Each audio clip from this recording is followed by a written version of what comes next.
Good morning, everybody, and thank you for tuning in to another episode of Coffee and Something Stronger. My name is Codi Norrid, Executive Director of Georgia Interfaith Power and Light. Coffee and Something Stronger is a coffee chat style interview show where we sit down with academics, practitioners, and faith leaders to talk at the intersections of faith, justice, and climate change. And this morning, we have on a very special guest, Dr. Ayika Holloman-Hill, who's the founder of Ayika Solutions, currently consulting with the West Atlanta Watershed Alliance and the Harambe House, and partnering with us on a very important program that we've been talking about, which is Solarize Atlanta 2.0 and Solarize Savannah. Dr. Ayika, thanks for joining us this morning. No, thanks for having me, Codi. It's great to be here. Yeah. Before we get started, why don't you tell us a little bit about yourself and how you got kind of into the work that you're doing? Wow. So my name is Dr. Ayika Holloman-Hill. Born and raised here in Atlanta, Georgia. Not recently anymore, but moved back about 9-10 years ago after finishing my academic track and work in Virginia. And I stumbled into the Earth system science by a camping trip back in '97 with some friends that I found out that there was this little department at Hampton University called the Marine and Environmental Science Department. And being a country girl, I love being outdoors. I was amazed that there was a whole field and opportunity to learn what I love doing anyway. So I switched my major from molecular biology to marine and environmental science and have never looked back. And so, of course, now that we're talking about climate change, a lot of the basis of climate work is rooted in Earth system science. So that's kind of academically how I got here. Yeah. That's great. I know just from being in coalitions and working with you, you see yourself very much as a community advocate embedded in the community, fighting for the people that are around you. And I wonder if you could talk a little bit more about like how you situate yourself and how you see yourself representing those communities. Yeah, so for me, I can't help but be a part of the same community that I serve as an African-American woman. And so for me, a lot of my work comes from the inside out as I am attempting to provide solutions that work in my very own household, which the reality is, even though I'm Dr. Holloman, I fit a very specific socio-demographic characteristic that places me in the same context of the data, meaning I am part of the same data that I also am addressing and attempting to provide solutions to. Yeah. Well, thank you for that, and thank you for coming on the show. I think you have a reading that I'll invite you to offer to get us started. Yeah, so the reading that I'd like to offer is two of them. One is definitely kind of the science, and it's the beginning articles by Dr. Dion Hernandez out of Columbia University that talks about in 2007 she begins to lay out 2013 she begins to lay out this idea of the trifecta of insecurities and the impact of climate change on this trifecta, and that trifecta being housing, food insecurity, and of course our work around energy burdens and the intersection of those three. And so I was trying to get the article, and of course I'm now having technical difficulties. That's quite all right.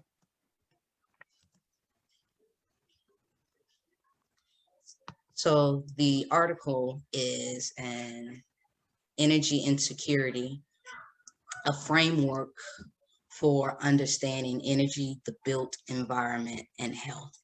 And like I said, this was published over in 2012. And just thinking about where we are now in 2021, how much of that trifecta of insecurity has actually gotten worse since that time, as opposed to actually improving. And for me, it really is a great context for the work that I'm doing, and that we're doing here in Georgia, that really talks about the intersection of how these insecurities show up in our everyday lives, right? Everybody flicks a switch to access power in some way, shape, or form. And the reality is that usually the most vulnerable are the ones bearing the burden of being able to flick a switch, in the terms of having to spend a majority or a very high percent of monthly income towards those utility services. And Yeah. so when that is at the intersection now with, well, what about fresh access to food? You know, how close are you to fresh, healthy options? And then, of course, housing. We're in a housing crisis here in Atlanta, as there's this slippery slope of affordability in housing being played here. So Yeah. definitely a great starting point that I want to reference people to, because for me, it really gave very clear intersections between the basis of our environment when we think about the things that are necessary for life, especially in a time now where your environment, potentially your zip code, is more of a predetermining factor of your life expectancy than your genetic makeup. And so, you know, as we're searching for new solutions and understanding that that's now the environment, well, what does it look to create these hyperlocal micro environments, meaning your home as the starting point?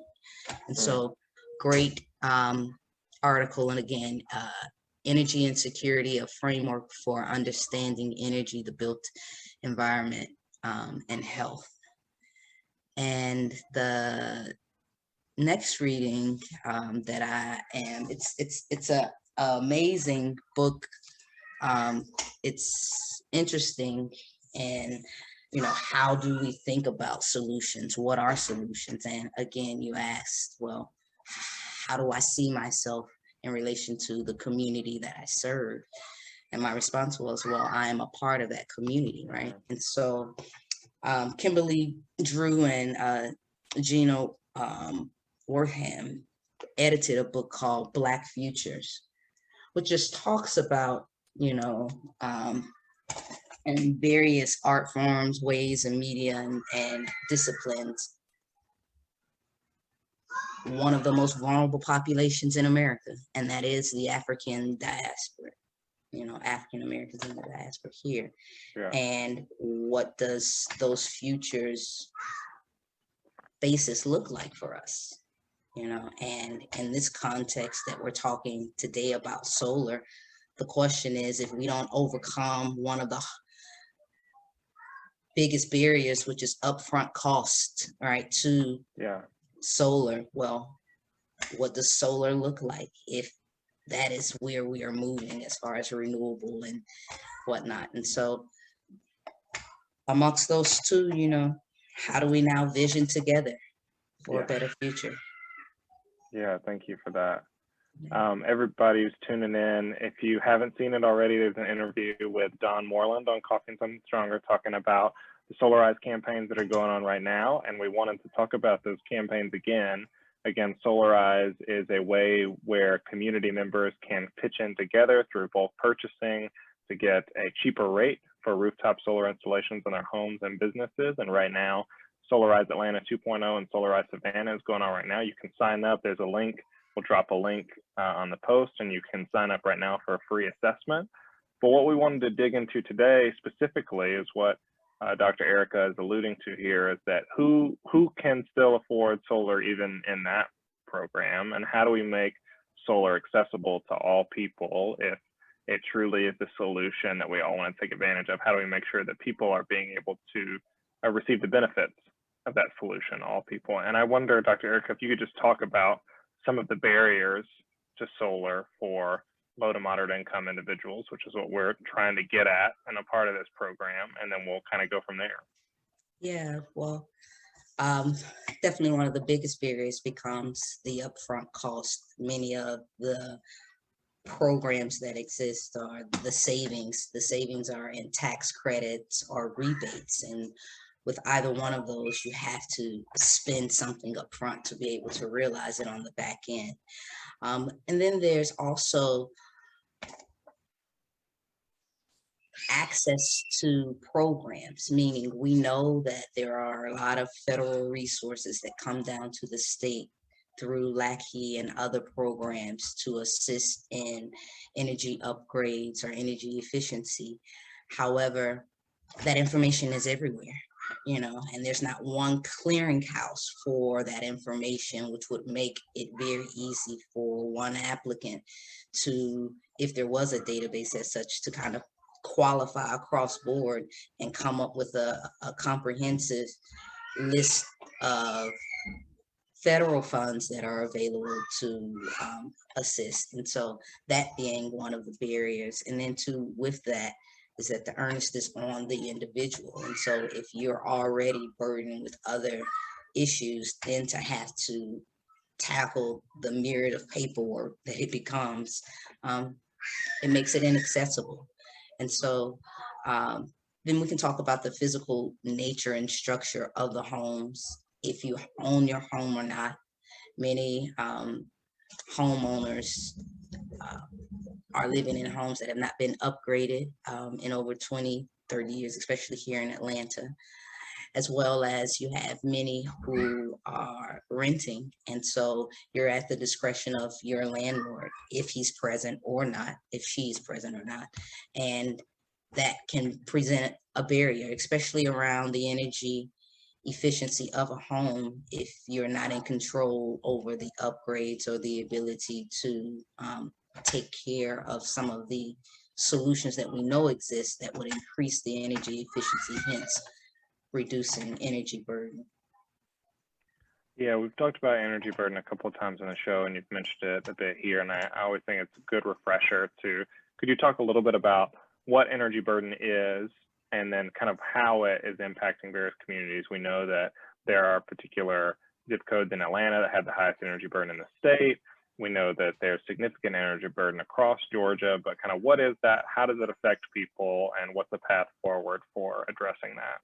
Yeah. So just very generally speaking in there, as it grows in topics, you're going to see different metrics shift. But in generally right now, if more than 10% of your monthly or annual income is spent towards your utility bills, in particular your power and your water services, then you're considered to be at a kind of extreme level. So there's a range between 6 to 10%, and of course the greater beyond 10% you get, the worse your situation, or the greater your energy burden would be. And so here in Atlanta, there are 7 high neighborhood planning units. So out of all of the 250 plus communities in the city of Atlanta, they are grouped and divided into about 25 neighborhood planning units. And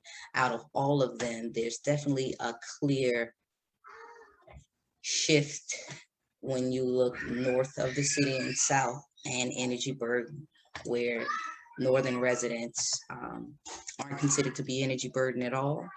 And most of, if not all of, the energy burden neighborhood planning units are in the southern and western region of the city. Yeah, super helpful. We talked about some of the barriers for solar being the energy burden itself, but also, of course, energy policy in Georgia is quite complicated and discriminatory when it comes to renters. If you don't own your home, if you're in multifamily housing, you can't gain access to some of these solutions, even if you had the capital to put down on it. Yeah. And so I wonder if you could talk a little bit about, in an ideal world, what would be the process for some of these communities to gain access to these solutions, and what would that look like? And then I want to talk a little bit about, how we're thinking about addressing it through some of these Solarize campaigns and piloting some models for, what it could look like. and yeah, just what's possible for the people who are watching.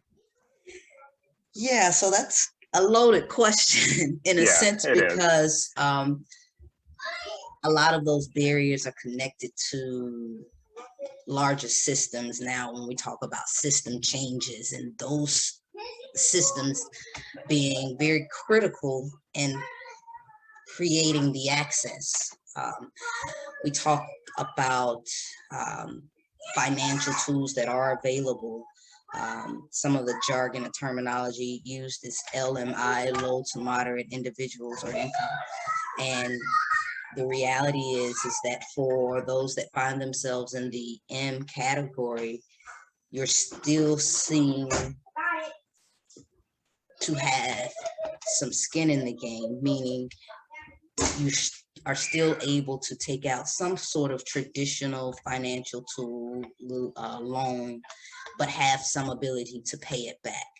However, when we look at the most vulnerable, which is the L, that ability to pay back is not there.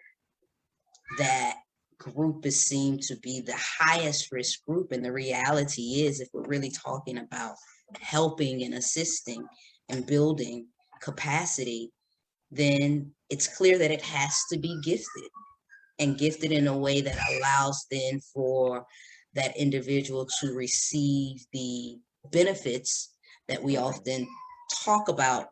And what I'm talking about is more now the financial benefit from the energy burden reduction, to then now have a starting place to have the disposable income to build one's own individual capacity. And so there has to be a system shift in the financial lending, our perception of who is seen as risk, what groups are deemed risky. And I mean, that's definitely connected to redlining and that whole how we even got here. And so, you know, I have this conversation with many around, well, how do you really change the will of those in power? You know, because it's not that the technology does not exist. It's not that the approaches don't exist, right? We spend all this time and resources talking in circles and feeling really good, reinventing approaches and improving technology, but those still in power have a different will that shows up in the inaccessible ways that now renewable energy is becoming inaccessible. You know, we can talk about, we're now at the second Solarize campaign for the city of Atlanta. The first one didn't even address LMI, right? And so even in seeing the shift in the focus of committee members saying, hey, this is important, we're going to tackle it. And so very glad that the committee for the Solarize campaign in Atlanta and Savannah is willing to take the time to kind of take a step back and really address LMI in this campaign, which is happening congruently with the larger campaign as well. But it'll give us an opportunity to really dig deep, to your point, and see how many of those systems that are changing here, definitely the political landscape, as we move into the rate hike cases in the coming year, becomes critical. And so how do we ensure that we create a model that works here, not only in Atlanta, but in the Southeast, where we have some of the highest disproportionate energy burdens in the country? Yeah, we talked about like what are some of the possible solutions to the barriers, and you mentioned the rate case, and I just wanted to highlight for everyone, we've got a pretty important year coming up in 2022 where we have the last of the 2-year cycle for the Georgia legislative session, where there's all sorts of bills related to solar freedom and community solar, which would make solar more accessible to all sorts of communities across Georgia for lower cost. We've got the rate case and the integrated resource planning process at the Georgia Public Service Commission, where we're likely going to see rates go up for everybody. And so how do we make sure that we put some policies in place to ensure that we don't increase energy burden with that? We already know that we have some of the highest energy burden zip codes in the state and then in the country in some cases. And so how do we alleviate that burden through these processes? So you can, if you're watching this, call your legislators, call your public service commissioners, talk about how these processes are important and that you want policies that steer towards equity and alleviating energy burden. And you talked about, you know, kind of how we're trying to get at low to moderate income for really the first time in a Solarize campaign in Georgia. And there are a bunch of different options in the bucket on how we might go about doing that. But I wonder if you'd talk about, you know, kind of how we're trying to do that in the campaign and what are some of the ideas for what that might look like.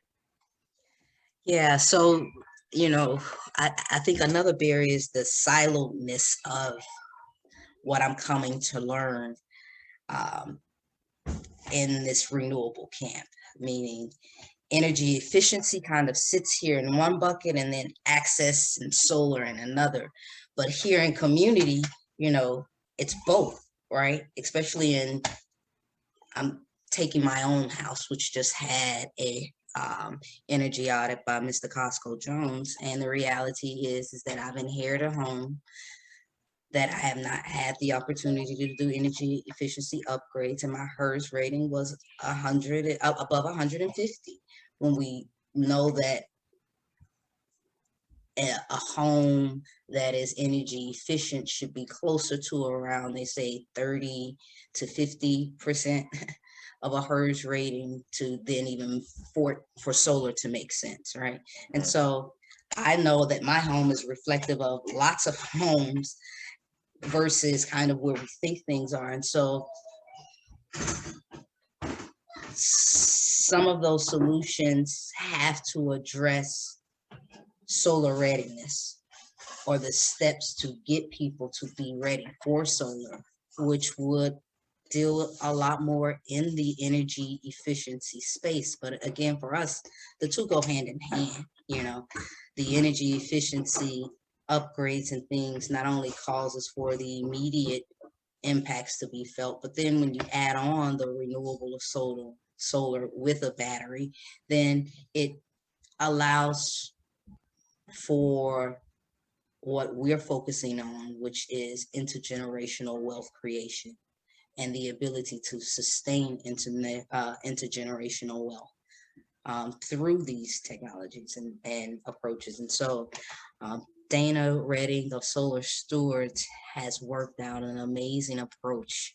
And please forgive me, I'm still learning this jargon, this field, but it's around renewable energy credits and the ability for those that can afford to pass those tax credits on in a way that is then gifted to Harambe House as a form of grant that could then be used to fully then grant and give a low income individual free solar or access to the solar, or be able to use that same grant to assist a moderate individual to buy down or purchase down their loan amount. So maybe with this grant, if their loan amount would have been 20 with this grant, now their loan amount is only 15. And so that is something that we are definitely exploring. But the reality is that I'm coming to learn after our conversations is that we're looking to pilot 30 homes in Atlanta, 30 homes in Savannah. And when we calculated the cost of that, it was no more than $500,000. And so the reality around philanthropic giving in this age of social impact investment, and what does that look like? And so WAWA, the West Atlanta Watershed Alliance, is part of their climate work with the Spark Strong, Prosperous, Resilient Community Challenge, creating a renewable energy equity fund that would serve as a container to hold both capital investment as well as philanthropic and grant funding to then be able to turn back around, be in control, and grant out to L&I. And so the reality is there needs to be funding, you know, Yeah. and there are various ways that we can create that pool. And excited to work with Solar Stewards, the Solar Committee, Cornerstone Collective with Azania Hayward around the renew piece, because for us, again, it's not just about putting solar on the home. That's just one piece of the larger problem that we are also solving through this access to renewable energies, through not only would individuals need to learn about home ownership in a different way, but what does estate planning look like as we're passing on these homes now that have these renewable opportunities that create wealth as we're selling power back. And so really excited to be working with the committee, the West Atlanta Watershed Alliance, Harambe House, the Cornerstone Collective with Azania, as well as Solar Stewards with Dana Redding, to really create a realistic and implementable model in Atlanta and Savannah to then be used in the other larger metropolitan regions that we know we have here in Georgia. Yeah, and how to get it in that holistic process, like you're saying, like it's energy efficiency, it's solar, it's generating wealth, it's addressing all these policy barriers that have to do with on-bill financing and energy burden, and even being able to access some of these solutions, you know, if you're a renter or something like that. Yeah. No, but I think that that's important, and it goes back to, I guess, kind of my perspective when I find myself in spaces like the Solar Committee, where I'm able to bring that inside out understanding, because I am, again, part of the same community that I'm serving. Yeah. So those solutions show up holistically in our homes when we think about it, you know. Yeah. Yeah, no, I so appreciate you being a part of both the Solarize committee and being able to come on this morning and tell us a little bit about, you know, the process and what we're hoping to do and some of the barriers there. I really appreciate it. Yeah, very excited, and thank you so much for having me. Yeah, if you're watching now, you can sign up again at the link that's in the description for Solarize Atlanta or Solarize Savannah. Sign up, get your free assessment, and journey with us as we try to make these solutions happen, as we try to create a better world in these cities so that people can access the solutions that we know that we have with the resources that we know are out there. So sign up, partner with us, walk alongside us, and help us transform the communities here in Georgia. Dr. Ayika, thank you so much again for joining us this morning. Well, thank you for having me, Cody. It's been fun. Right, have a good day, everybody. Bye-bye.